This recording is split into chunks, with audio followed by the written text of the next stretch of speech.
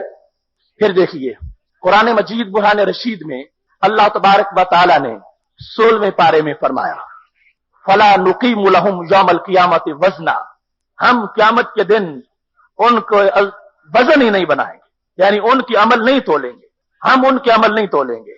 یہ ہے، اب یہ بھی اسی سلسلے کی ایک دلیل ہو سکتی ہے۔ کوئی شخص یہ کہے کہ وزن تو ہوگا ہی نہیں، فلا نقیم لہم یوم القیامت وزنا، ہم ان کے لیے ترازو ہی نہیں رکھیں گے، ہم ان کے اعمال تولیں گے ہی نہیں، ترازو نہیں ہوگا، اعمال نہیں تولے جائیں گے، پھر فیصلہ ہی نہیں ہوگا تو پھر موج ہو جائے گی، کچھ بھی نہیں ہوگا۔ اب یہ ہے وزن نہیں کیا جائے گا۔ اور دوسرے مقام پر 8ویں پارے میں اللہ تعالیٰ فرماتا ہے والوزن یومئذ الحق، اس دن وزن حق ہے، وزن ضرور ہوگا۔ فمن ثقلت موازینہ فاولئک هم المفلحون، جن کے پلڑے بھاری ہوں گے وہ جنتی بن جائیں گے، جن کے ہلکے ہوں گے وہ جہنمی ہو جائیں گے۔ وزن ضرور ہوگا۔ اب ادھر یہ ہے کہ ہم ان کے لیے ترازو ہی نہیں رکھیں گے، ادھر یہ ہے وزن ضرور ہوگا۔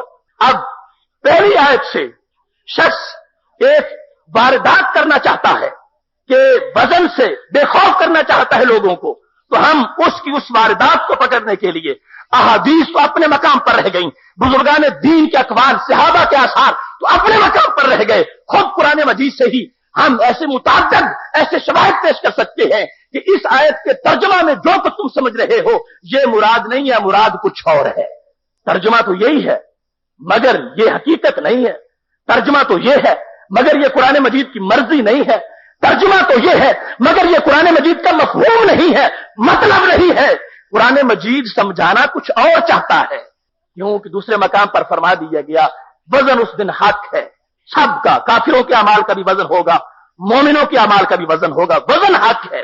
تو ادھر کیوں فرما دیا کہ اس دن ہم ان کے لیے میزان ہی نہیں رکھیں گے؟ فلا نقیم لہم یوم القیامت وزنا، ہم ان کے اعمال کا کوئی وزن نہیں بنائیں گے۔